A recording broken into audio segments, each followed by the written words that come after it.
Olá, sejam bem-vindos e bem-vindas ao Frente a Frente, que começa agora. A nossa entrevista hoje é com o presidente do Sindicato dos Trabalhadores e Trabalhadoras em Educação no Estado de Alagoas, Isael Ribeiro. Nosso assunto: lutas, conquistas e perspectivas para esse universo de profissionais do saber formado por professores, auxiliares de sala de aula e agentes administrativos da educação, que celebra um momento importante para a categoria a cada dia 15 de outubro. Pois bem, eu agradeço a sua presença mais uma vez aqui no Frente a Frente, professor, e o que há a comemorar neste 15 de outubro de 2024?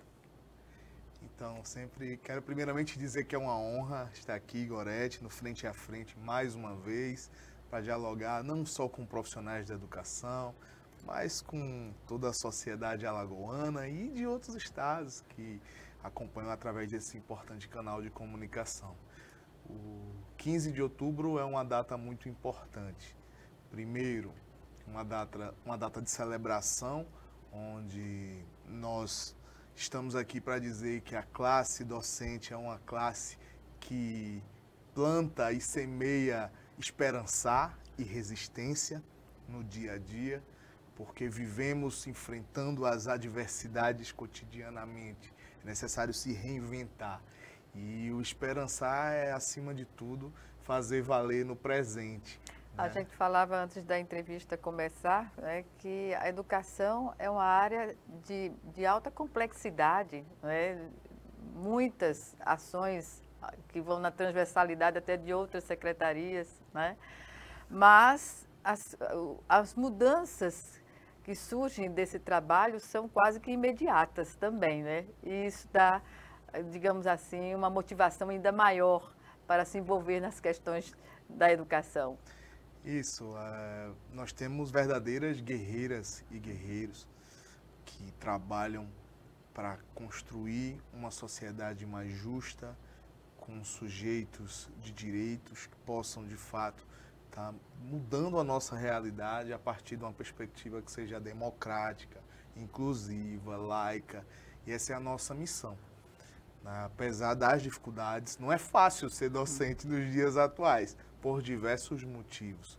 Nós temos uma categoria que ela está em extinção, no sentido que as pessoas não querem mais serem professores, porque há um desestímulo em relação aos valores de salário, à formação, há um adoecimento da nossa categoria, que isso nos preocupa muito.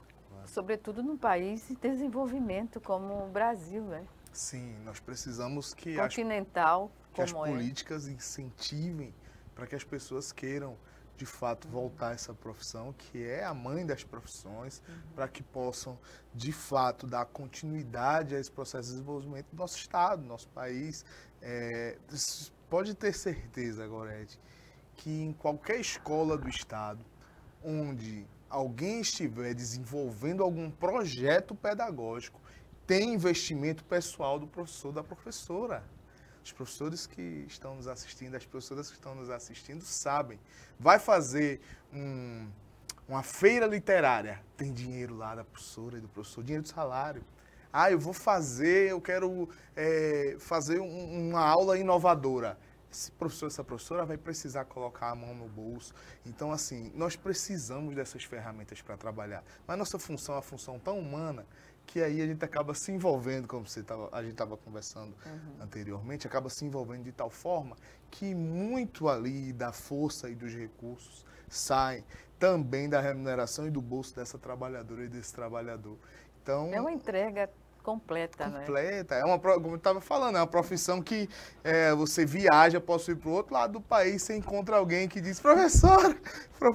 Ninguém diz isso com o médico, com o dentista, o carteiro vai passando lá, ei, carteiro, não dá um tchauzinho, tá aqui. E aí o medo, às vezes, eu vi até alguns profissionais falando, o medo é quando chega e pergunta, lembra de mim? Aí você, lembro. Uns a gente lembra, outros a gente acaba não lembrando. Mas é muito bom, porque marca a vida. Quem não lembra de uma professora, de um professor, tá? E assim, nesse dia 15 é importante, nós queremos dar dar luz a outros profissionais que fazem parte desse processo. É interessante porque no dia 15 também é o dia do auxiliar de sala, mas ninguém fala muito, Pois né? então dia 15 é para todos que trabalham na educação. Não Não, é necessariamente dividido. só o professor. Né, é dividido. Né? A gente tem o dia da merendeira, tem o dia do vigia, tem o dia do motorista escolar, mas no dia 15 de outubro, que é o dia do professor, é também o dia do auxiliar de sala e o dia do profissional do agente administrativo. Então, agente administrativo é o auxiliar de sala e de professor. Mas são profissionais que a gente precisa dar luz. Profissionais que não conseguem trabalhar sozinhos. Sobretudo na administração da educação, né? Sim, sim. E aí a gente precisa dar luz. Aqui no estado, diversos municípios, Gorete, pagam a esses profissionais, o auxiliar de sala e o do administrativo, um salário abaixo do mínimo, não tem carreira. Então, assim, a gente sabe que a Constituição não permite. Então, eles pagam uma complementação. Mas são funcionários que não têm carreira. Maceió, o salário começa com R$700 na carreira. Com muita luta, nós conseguimos, por exemplo, que o município instituísse um valor mínimo. E aí eles começaram a colocar no contra-cheque o salário mínimo para esses profissionais. Mas tem uma carreira altamente defasada. E isso ocorre em diversos municípios. É uma luta para que possamos ter, de fato, uma legislação que venha valorizar também esses profissionais que são tão importantes quanto os profissionais do magistério. Na proporção Estado e municípios, qual está fazendo maiores investimentos no setor? Nós acompanhamos via Sinteal 94 municípios em média. E nós temos as mais diversas situações. Nós temos municípios que nós sabemos que investem os 25 constitucionais, investem o Fundeb para a educação e ainda o valor não é suficiente, falta infraestrutura, salário, a gente precisa ganhar acima do piso, não tem piso. E na rede estadual também, por mais que exista uma divulgação de investimentos, nós ainda temos muitos problemas em relação à infraestrutura, nós temos muitos problemas em relação à formação, em relação à questão do desenvolvimento pleno da educação. É um caminho longo. Árduo também. Árduo. Em relação à educação infantil, o que dizer da primeira infância, né? Contemplá-la desde o seu nascimento com creches, depois escola, enfim. Isso não pode ser pensado unicamente pela educação, tem que ser pensado por todos da sociedade, né? Nós acreditamos assim, sabe? A educação, ela não pode ser pensada na ótica empresarial, por números. A educação é para a formação do sujeito, é uma condição humana, nós precisamos ter um investimento para além daquilo que é posto em números.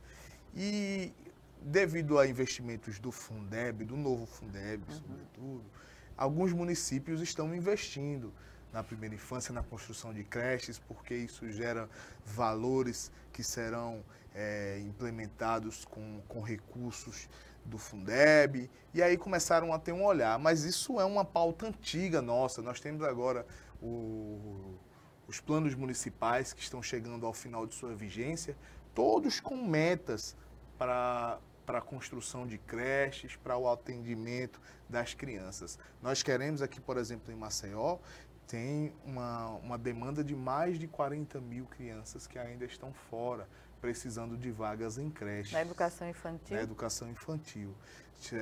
E o que eles apontam como solução, por exemplo, no município, não é o que a gente quer, porque vem num processo de terceirização irrestrita, com a construção de unidades com recurso público, mas com parceria público-privada, com um modelo de educação que não tem controle social, nós não temos acesso sequer a entrar na infraestrutura para ver como que funciona, nós somos proibidos de entrar, algo que é pago com dinheiro público, mas que é tratado como se, nesse sentido, como se fosse privado. Então, nós queremos sim que se tenha investimentos, que as escolas públicas possam ter a mesma infraestrutura dessas que estão sendo construídas com a parceria público-privada, porque você vai numa creche do município, a creche própria, você vê lá uma infraestrutura precária, os profissionais da educação insatisfeitos porque queriam dar mais àquelas crianças e elas têm direito e merecem. Aí você vai na escola vizinha ou do outro bairro, você vê lá tudo novinho, aí você tem uma infraestrutura que é mais até adequada. Uma creche particular. E assim, nós precisamos de investimentos na educação pública, verdadeiramente. Dinheiro público para a educação pública. Quando teremos o sonho realizado de ver, por exemplo, isso é uma opinião meio particular, as crianças entrarem na escola não às 7 da manhã, porque muitas acordam no caminho da escola, né? Uhum. E ainda ter a cobertura do tempo integral, a criança já volta para casa alimentada, o que acontece nos países desenvolvidos. Uhum. É uma questão, levando-se em consideração a nossa realidade, mas é possível começar a fazer assim? É possível. A educação ela é um planejamento de curto, médio e longo prazo. E nós, enquanto sindicatos, movimentos sociais, nós temos apontado essas estratégias e esses caminhos há muito tempo.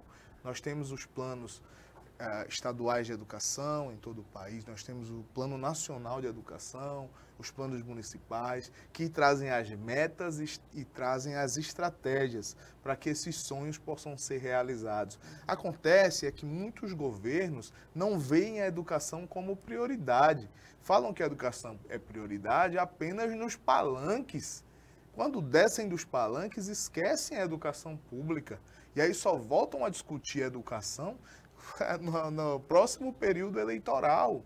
Então nós precisamos, inclusive aquelas e aqueles que irão assumir agora em janeiro, nos municípios, os prefeitos, as prefeitas, os vereadores e as vereadoras, possam de fato ter a educação pública como prioridade em seus governos, para que nós possamos sair de uma situação onde a educação pública vem sendo sucateada, onde a falta de incentivo, de formação, com baixos salários, tem causando essa extinção, essa falta do querer ser professor.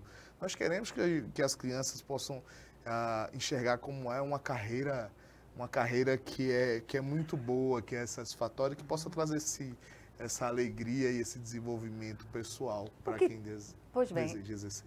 Exatamente. O que restou ou que hoje nós temos de melhor como consequência das discussões, da gestão democrática, da educação, quando ela surgiu, Israel? A gestão democrática, e aí é até bom para explicar para quem está nos assistindo, às vezes as pessoas confundem muito gestão democrática com eleição de diretor. Não tem nada a ver.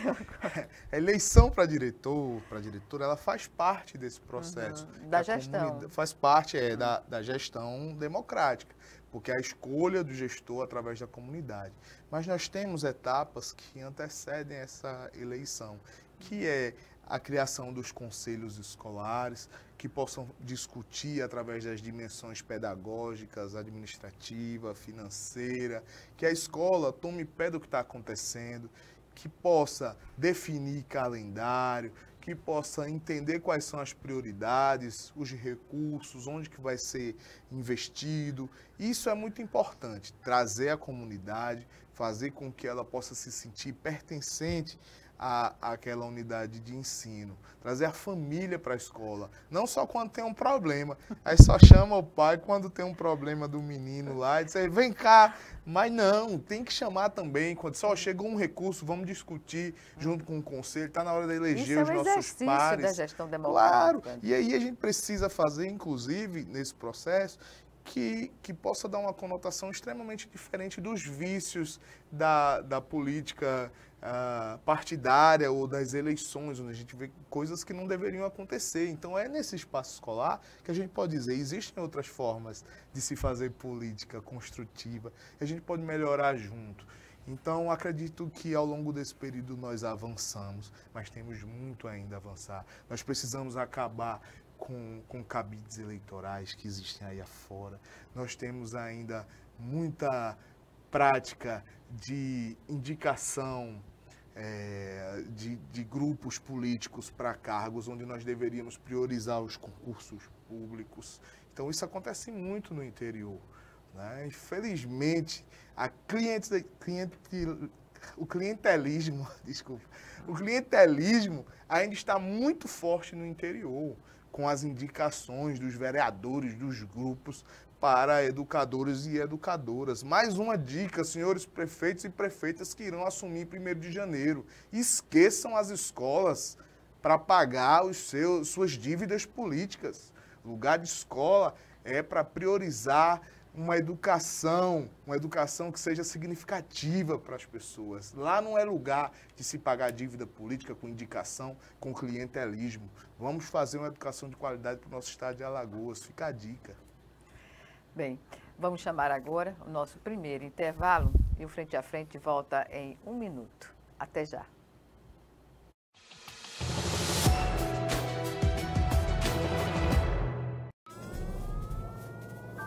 Há mais de 40 anos, um grupo de médicos criou uma organização de emergência médico-humanitária capaz de oferecer ajuda às pessoas em meio a desastres naturais, epidemias ou guerras, atendendo os mais necessitados sem se importar com raça, religião ou ideologia. Hoje, Médicos Sem Fronteiras envia equipes totalmente preparadas para responder a emergências por todo o mundo. Nossos profissionais são financiados por pessoas como você e eu. Conheça-nos, participe, apoie, porque juntos chegamos mais longe.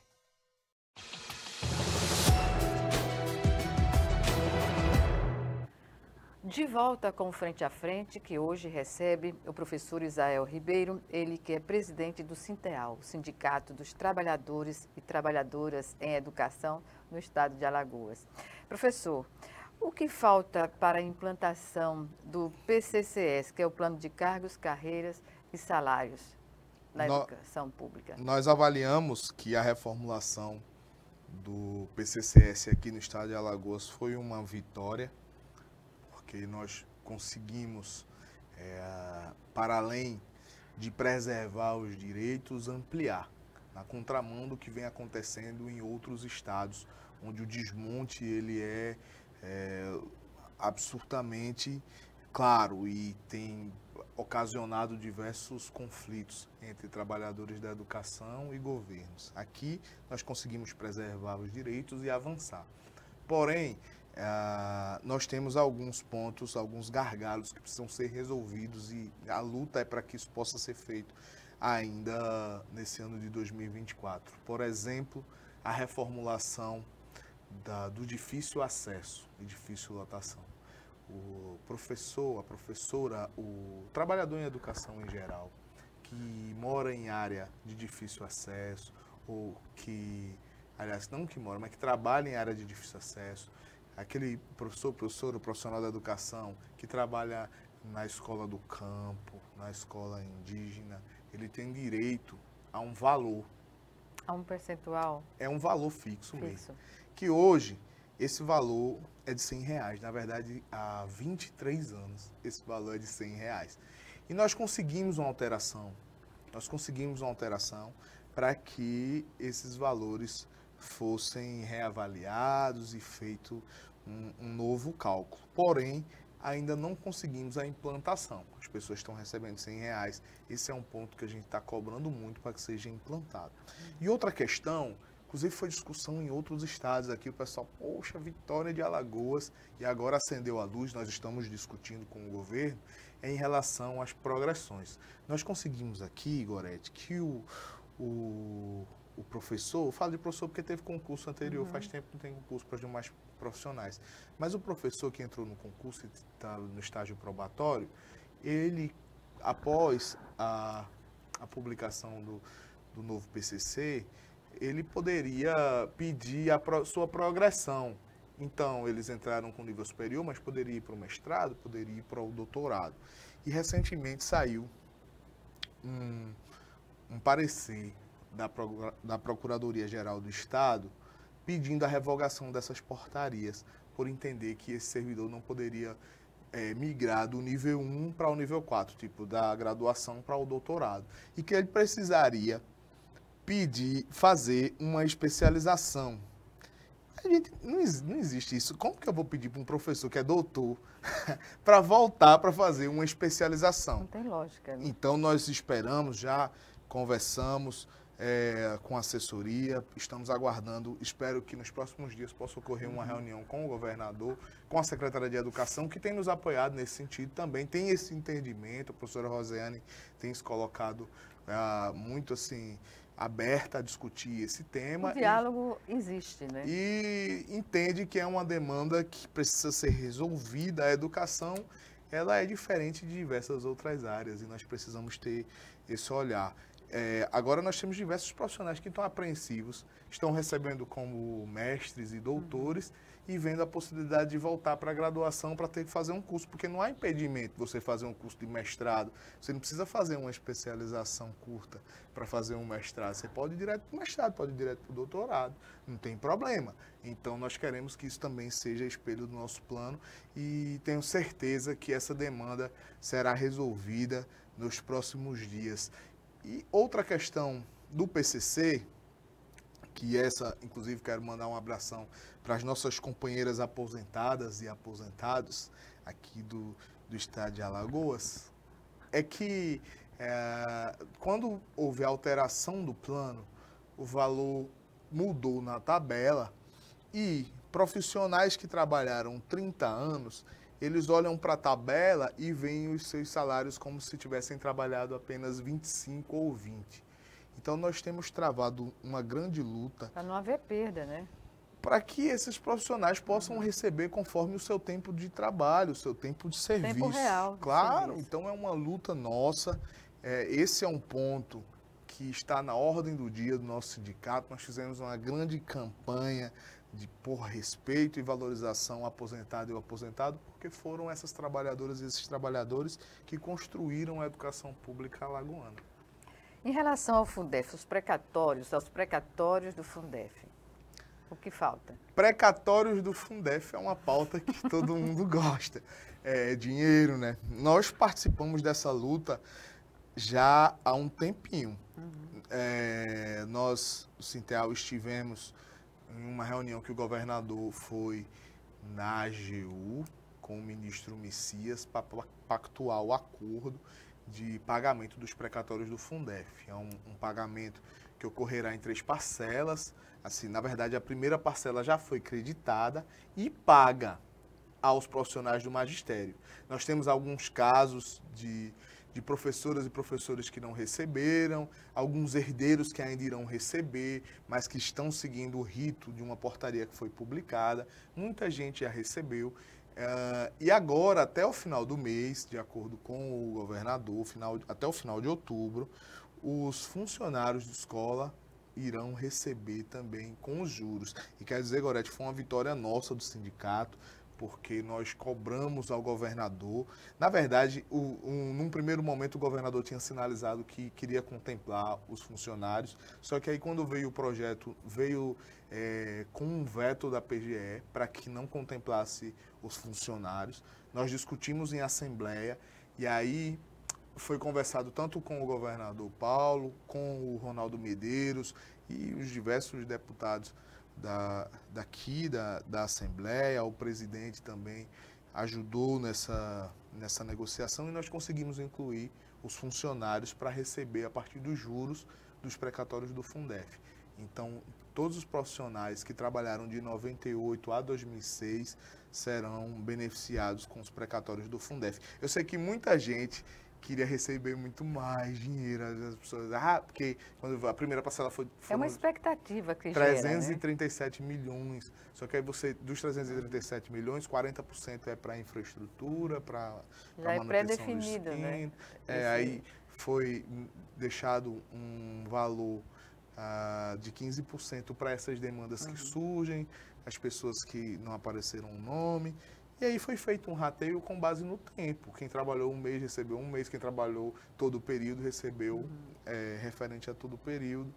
E E assim, tem muita gente que ficou feliz, muita gente ficou querendo mais recursos. E foi a primeira parcela.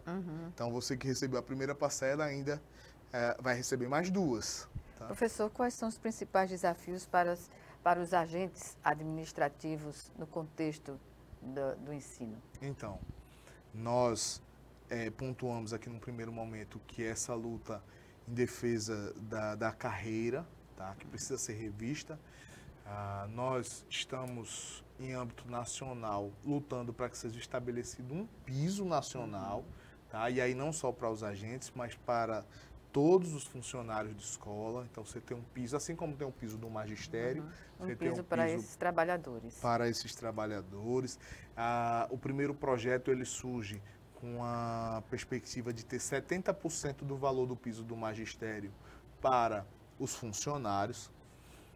Em Brasília, a nossa Confederação Nacional dos Trabalhadores da Educação, que é a CNTE, tem nos ajudado com esse debate, apresentando emendas. Por exemplo, nós defendemos que esse projeto ele tenha a vinculação do Fundeb para o pagamento desses profissionais e que inclua a profissionalização, porque nós queremos profissionais que também tenham acesso à formação e que recebam por essa formação. Então, tem essa questão da profissionalização, que possam receber conforme a sua formação específica, chegando até um valor que seja similar ao valor do piso do magistério. Se a pessoa tem uma graduação, numa licenciatura, que ele possa receber equivalente. O que está posto é esse 70%, a gente está tentando melhorar e lutando para que seja aprovado. Então, isso hoje está tramitando nas comissões da Câmara dos Deputados e nós esperamos que brevemente possamos aí ter a aprovação do piso. Então, o piso é um dos desafios, as carreiras precisam ser respeitadas, melhor porque piso e carreiras andam juntas e nós precisamos que esses profissionais possam ser bem desanima remunerados. esses profissionais, né? Sim, sim. Eles investem no conhecimento, na graduação e de repente não é contemplado com um salário compatível. Claro, claro. Eles precisam que a sua formação ela seja remunerada. A gente está na perspectiva do retorno do profuncionário, tá? Para que possa trazer a formação para esses profissionais, possa ter curso superior, enfim, queremos que a oportunidade chegue para todas e todos. Então, é um dos desafios. Nós temos desafios estruturais, que muitos profissionais ainda trabalham em situações que já deveriam ter sido extintas há muito tempo, com muito papel, muita poeira, em condições insalubres. E a tecnologia está aí, né? Disponível. Está aí, para ajudar. Para ajudar, exatamente. Pra ajudar. Professor, vamos chamar agora nosso próximo, nosso segundo intervalo e já estaremos de volta.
De volta para o último bloco do Frente a Frente, que hoje recebe o professor Isael Ribeiro, ele que é presidente do Sinteal, Sindicato dos Trabalhadores e Trabalhadoras em Educação, no estado de Alagoas. Professor, falemos agora sobre incentivo à sindicalização. Tem respondido à expectativa do Sinteal? Nós, hoje, com muito orgulho, somos o maior sindicato do estado de Alagoas, mais de 34 mil filiados. em todo o estado. Estamos em aproximadamente 94 municípios, fazendo negociações, fazendo a luta em defesa da classe trabalhadora, e fizemos recentemente uma campanha de filiação, que com o Sinteal você não anda só. E aí, para além desse apoio político na luta cotidiana, nós temos ampliado as demandas do nosso sindicato, né? A gente tem feito um trabalho da saúde do trabalhador específica, com rodas de terapia, começando aqui na capital, mas já estamos interiorizando essas ações. Nós temos assistência jurídica, nós temos diversos convênios, então acaba sendo atrativo para esses filiados. Nós temos o nosso balneário aqui em Maceió e temos o Clube do Professor em Arapiraca, que é Clube do Professor, mas que todos os profissionais da educação filiados ao Sinteal podem ir com suas famílias, enfim, para desfrutar de mais esse benefício para o sócio. E o Sinteal, que agora no mês que vem, em novembro, está completando 36 anos, é o nosso maior instrumento de luta. Então é muito importante se sindicalizar para fortalecer, porque é através da união da categoria, a união desses profissionais, que a gente tem, de fato, feito a luta acontecer em todo o canto desse estado e dando suporte, construindo sedes próprias no interior também. Nós temos sede nova em Palmeira dos Índios, nós acabamos de finalizar uma grande aquisição e reforma de uma sede em São Miguel dos Campos. Nós estamos fazendo uma grande reforma numa sede em Arapiraca, que também é um grande polo nosso, vai ter sede nova. Nós estamos já analisando outros núcleos que também terão aí um upgrade na sede para que possa receber as filiadas e os filiados. Pois bem, o Sinteal teve uma sede quando eu estava em Bebedouro, antes do crime da Braskem, né, que colocou milhares de pessoas para fora do bairro, assim como a entidade, né? Vocês agora estão com a nova sede na Rua Comendador Palmeira, no Farol, e a expectativa desse momento? Nova sede, nós, primeiro assim, conseguimos recompor o nosso patrimônio, que foi perdido através do crime ambiental da Braskem. Então, para além da estrutura física, lá ficaram histórias, lá ficaram sentimentos, ficaram um pedaço das companheiras e companheiros que passaram por nossa entidade, que não estão mais nesse plano, mas que ajudaram com muita luta a construir essa entidade. E nessa história de passando o bastão, nós não poderíamos deixar de nos reconstruirmos aí através de muita luta. E conseguimos recompor esse patrimônio bem moderno. Nós temos um estúdio de podcast, estúdio de gravação também para fazer um programa, um bate-papo. Vai abrir? Vai, muito moderno. Tem já, o estúdio está prontinho já para que a gente possa fazer os nossos debates, para que possamos aí fazer os programas. Também. Temos um auditório para 400 pessoas que se divide em 3 salas. Nós temos uma sala para o nosso coral. Você conhece o nosso coral? Não. Nosso coral é belíssimo. Nós temos uma professor sala é músico também, né? Sou músico. E consegue passar a música em vários digamos assim, em vários estilos musicais. Eu gosto da brasilidade, né? Da mistura. Da mistura de ritmos e sons. Aí, então, nós temos a nossa sala do coral agora lá no... E eu não faço parte do coral, você acredita? Do Sinteal. Eu não faço parte, porque não dá tempo, a correria é muito grande. Eu queria muito cantar no nosso coral, mas ainda não consegui entrar, porque tem os ensaios e eu sempre estou nas atividades. Mas assim... Mas dá empoderamento à classe, né? Nós estrutura. Temos um diferencial, nós temos uma brinquedoteca, porque as mães que vêm para as atividades precisam de um espaço para deixar suas crianças ocupadas, tanto quanto os pais, né? Então, assim, agora a gente tem um espaço para receber essas crianças lá na nossa brinquedoteca, enquanto a mãe está participando das atividades. Nós temos um espaço para receber as companheiras e companheiros que vêm do interior, com 60 lugares. Então, as pessoas podem ficar lá, podem dormir, enfim. É um espaço que nós acreditamos que irá trazer muita alegria nessa nova casa, um espaço onde nós iremos planejar as nossas ações, iremos fazer nossos congressos, nossas reuniões, assim como fazíamos no antigo prédio do Sinteal, que perdemos aí no crime ambiental da Braskem. Então, que era uma sede belíssima e com história, belíssima. Né? Toda vez que passa na TV ou em algum documentário, a gente ainda fica com aquela sensação de impunidade, porque nós precisamos ter justiça. E quer dizer uma coisa, nós conseguimos recompor o nosso patrimônio, mas sabemos que diversos moradores ainda estão nessa luta. E estamos juntos com essas moradoras, com esses moradores que estão sofrendo. Então, qualquer atividade de luta, o Sinteal está lá junto, porque também perdeu e continua lutando por justiça para os atingidos do crime da Braskem. Sobre vitórias do Sinteal, fazendo uma avaliação mais ampla, o que dizer, professor? A gente tem conquistado muitas vitórias no último período. Algumas que nós citamos aqui, por exemplo, o PCC foi uma grande vitória. A questão dos precatórios do Fundef, não só da rede estadual, mas em diversos municípios, foi uma grande vitória nossa. Nós tivemos, na maioria dos municípios, uma excelente campanha salarial, com ganhos acima da inflação, com ganho real para as trabalhadoras e para os trabalhadores.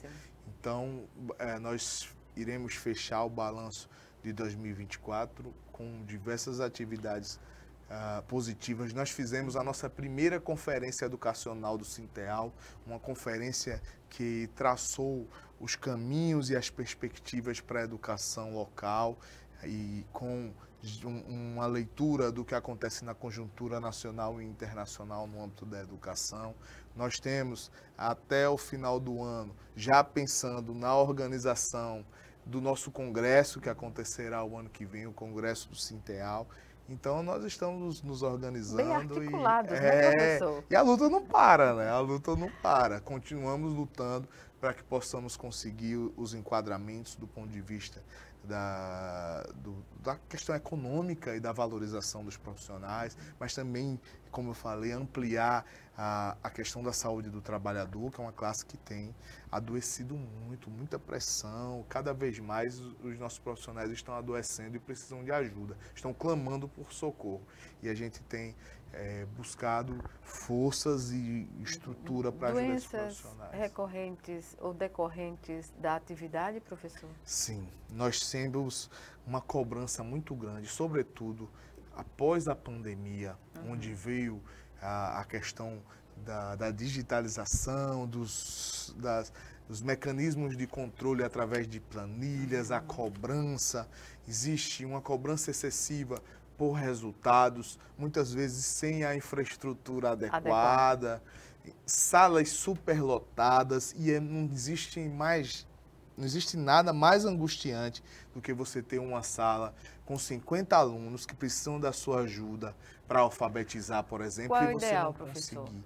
A gente tem... Para o ensino infantil, para o ensino fundamental e para no Conselho Estadual de Educação, nos conselhos municipais, eles emitem resoluções que acabam limitando, que trazem essa limitação de número de alunos por sala. Isso leva em consideração o tamanho da sala, você tem que ter uma metragem. Antigamente se falava em 1,5 m, outras resoluções falam em 1 metro. Então você tem para a educação do 1º ao 5º ano, aí você fala 25 alunos, aí você já tem um número para o ensino médio que são alunos maiores, mas a infraestrutura da sala ela precisa ser compatível com a realidade desenvolvimento desses tecnológico, alunos. inclusive, né? Então, a cobrança é muito grande. Nós, esse ano, fomos visitar diversas escolas onde não sequer tinham condições de aula pelo calor excessivo, muito quente as salas.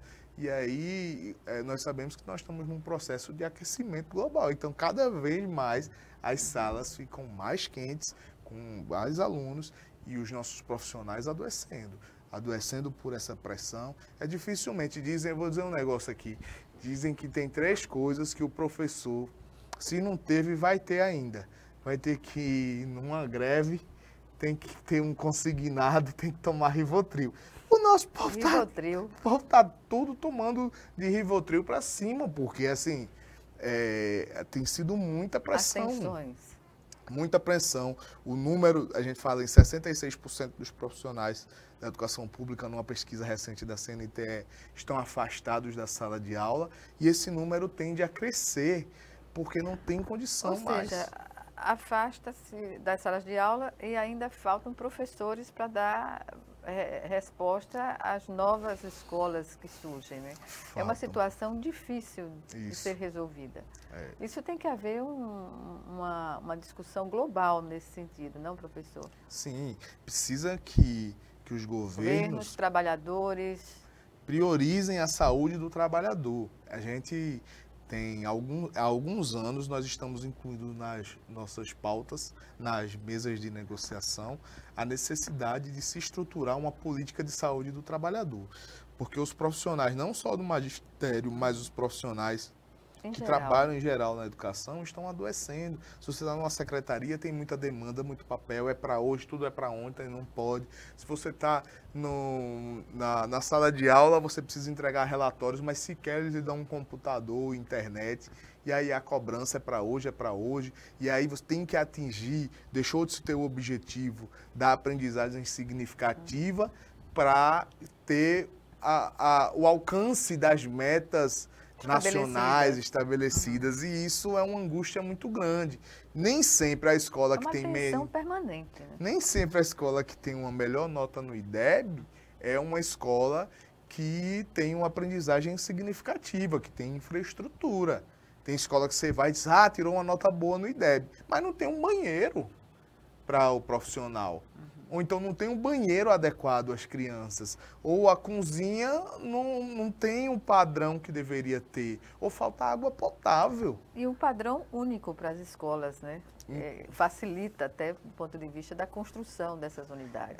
A gente pensa muito assim nas especificidades. A gente sabe que existem localidades que precisam ter as adequações, os ajustes devido até a localidade onde é construído e tal. Mas precisam de padrões mínimos de qualidade. Né? Precisam de padrões mínimos de qualidade. E essa é a nossa defesa. Professor, estamos nos 2 minutos finais da nossa boa conversa. E eu gostaria que o senhor colocasse, a título de curiosidade, como surgiu o 15 de outubro, para a comemoração ao Dia dos Professores. A gente demonstra muito da questão do Dom Pedro e tal, mas nós sabemos que teve um decreto federal de 14 de outubro de 63, ainda no governo de João Goulart, que instituiu a data do 15 de outubro. Para quem não sabe, não é? Para quem ainda não sabe, essa curiosidade. Que é celebrado o 15 de outubro, o Dia do Professor. E aí, vários colegas, a gente fica retado quando antecipa, que agora caiu na terça-feira, aí 14 folga, aí no dia 15 a gente vai para a sala de aula. A gente gosta muito, mas também é um descanso merecido devido à alta demanda de trabalhos. Sabe que na nossa função, a gente acaba levando muito trabalho para casa. Nós temos um terço hora atividade que é tanto para formação quanto para planejamento, mas de fato, na verdade, é que as pessoas estão cada vez mais com trabalho e demanda levando para casa, para realizar em casa. Então, lamentavelmente. Lamentavelmente. Mas eu quero agradecer mais uma vez a sua participação aqui no Frente a Frente e vamos aguardar uma próxima oportunidade. Obrigada. Obrigado. Algumas considerações? Obrigado, eu quem agradeço esse espaço mais uma vez. É sempre bom voltar aqui e dizer que o Centeal está à disposição. Obrigada. Sempre. Obrigada. Obrigada a você também que nos assistiu e até o nosso próximo encontro aqui, frente a frente, também com você.